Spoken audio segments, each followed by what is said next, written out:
सुप्रभात बच्चों, कैसे हैं आप सब। हमने अपने पिछले ट्यूटोरियल में हिंदी व्याकरण का पाठ 7 संज्ञा के विकार में कारक भाग पढ़ा था, जिसमें हमने पढ़ा था कारक किसे कहते हैं, इसके 8 भेद हैं ये पढ़ा था। और उसमें से हमने 3 भेद पढ़ लिए थे, कर्ता कारक, कर्म कारक और करण कारक। अब इसके आगे जो 5 कारक बचे हैं वो हम अब पढ़ेंगे। तो चलिए आगे का चैप्टर शुरू करते हैं। चौथा कारक है हमारा संप्रदान कारक। परसर्ग क्या है इसका, के लिए और को। जिसके लिए कर्ता क्रिया करता है उसे व्यक्त करने वाले शब्द को संप्रदान कहते हैं। मतलब कर्ता जिसके लिए कार्य करता है उसको बताने के लिए, मतलब उसको जो शब्द बता रहा है उसको हम संप्रदान कहते हैं। जैसे शुभांग ने सोनाली को सेब दिया। देखिए शुभांग ने सेब दिया, लेकिन किसके लिए वो क्रिया कर रहा है, ऐसा किसके लिए कर रहा है, सोनाली के लिए। तो इसका परसर्ग को भी है, तो यहाँ को है। ठीक है, तो शुभांग ने सोनाली को सेब दिया। अगला है सोनाली ने पंखुड़ी के लिए खरीदारी की। किसके लिए खरीदारी की, पंखुड़ी के लिए। तो इसमें हमारा क्या हो गया, संप्रदान कारक। यहाँ कर्ता ने जिनके लिए क्रिया की उन्हें संप्रदान कारक कहते हैं। इसलिए इन वाक्यों में सोनाली और पंखुड़ी संप्रदान हैं। संप्रदान कारक में जिसको कुछ दिया जाए या जिसके लिए कुछ किया जाए वे संप्रदान कारक होते हैं। 5वां कारक है अपादान कारक। इसका परसर्ग है से, अलग होने के भाव में। मतलब से देखिए करण कारक में भी हमने पढ़ा था, और से अपादान कारक का भी कारक चिन्ह है या परसर्ग है। लेकिन करण कारक में क्या है, साधन के रूप में है, और यहाँ अलग होने के भाव में। शब्द के जिस रूप से उसके किसी से अलग होने के भाव का बोध हो उसे अपादान कारक कहते हैं। जैसे बस डिपो से सुबह 6 बजे चलती है। डिपो किसे कहते हैं, जहाँ बस खड़ी होती हैं। ठीक है, तो बस सुबह 6 बजे चलती है, कहाँ से, डिपो से। मतलब वो सुबह 6 बजे डिपो से अलग हो जाती है, तो अलग होने के भाव में है, इसलिए यहाँ डिपो से में अपादान कारक है। आग लगने पर निशा छत से कूद गई। देखिए छत से कूद गई, छत से अलग हो गई ना, मतलब छत से वो कूद के नीचे चली गई, मतलब अलग हो गई, इसलिए यहाँ पे अपादान कारक है। इन वाक्यों में बस डिपो से और निशा छत से अलग हो रही हैं, इसलिए ये अपादान कारक है। अब देखिए दूसरा क्या है इसी का, किसी से तुलना करने या डरने की स्थिति में भी अपादान कारक होता है। मतलब अगर किसी से हम किसी का कंपैरिजन कर रहे हैं, तुलना कर रहे हैं कि वो उससे अच्छी है, ठीक है, या डरने की स्थिति में, या किसी से किसी को भय है या डर है, वहां पे भी अपादान कारक होता है। जैसे विद्या सुस्मिता से छोटी है। देखिए विद्या किससे छोटी है, सुस्मिता से।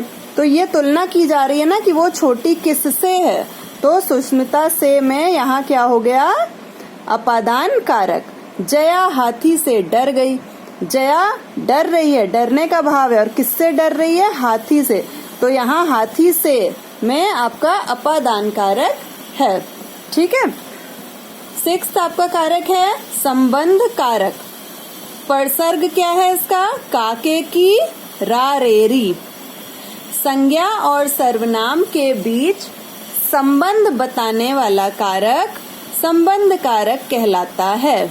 मतलब संज्ञा और सर्वनाम में आपस में जो संबंध है वो जिस परसर्ग से दिखाया जाता है उसे संबंध कारक कहते हैं। जैसे विमल का भाई डॉक्टर है, यह मेरी दुकान है। देखिए विमल का भाई, विमल का अपने भाई से संबंध दर्शाया जा रहा है ना, कि कौन डॉक्टर है, विमल का भाई।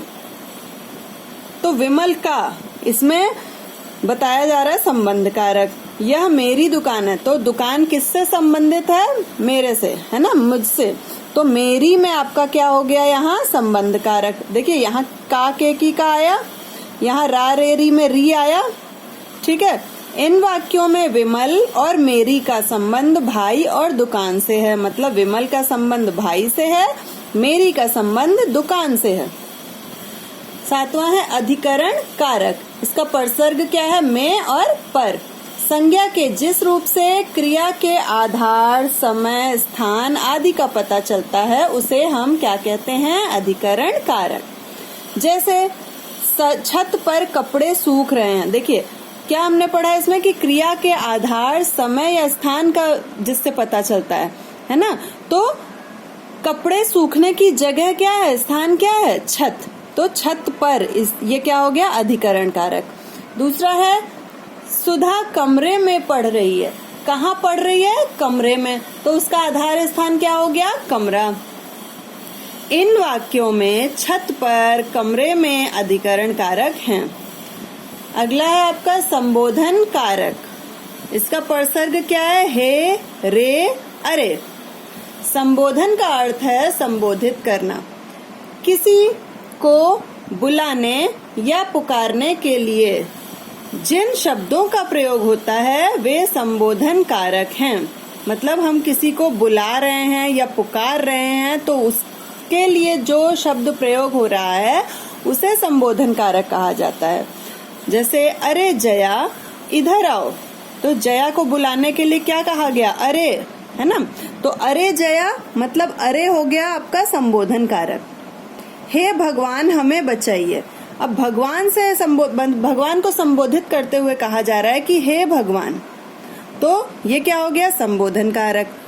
इन वाक्यों में अरे और हे जया और भगवान को पुकारने के लिए किए गए हैं। किसके लिए प्रयोग किए गए हैं?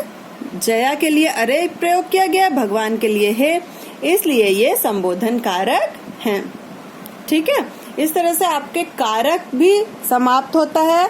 अब इस पार्ट में हमने लिंग भी पढ़ लिया, वचन भी पढ़ लिया और कारक भी पढ़ लिया। ठीक है, अब हमें क्या करना है? इसको पूरा अच्छे से पढ़ना है, लिंग भी, वचन भी, कारक भी।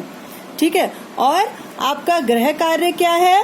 गृह कार्य आपका ये है कि आपको अपना अभ्यास कार्य करना है। ये अभ्यास कार्य आपको प्रश्न संख्या 1, 2, 3, फिर 4, 5, 6, 7 ये आपको स्वयं करने हैं अपने आप। अगर आपने चैप्टर सही से पढ़ा है तो आप बहुत आराम से कर लेंगे।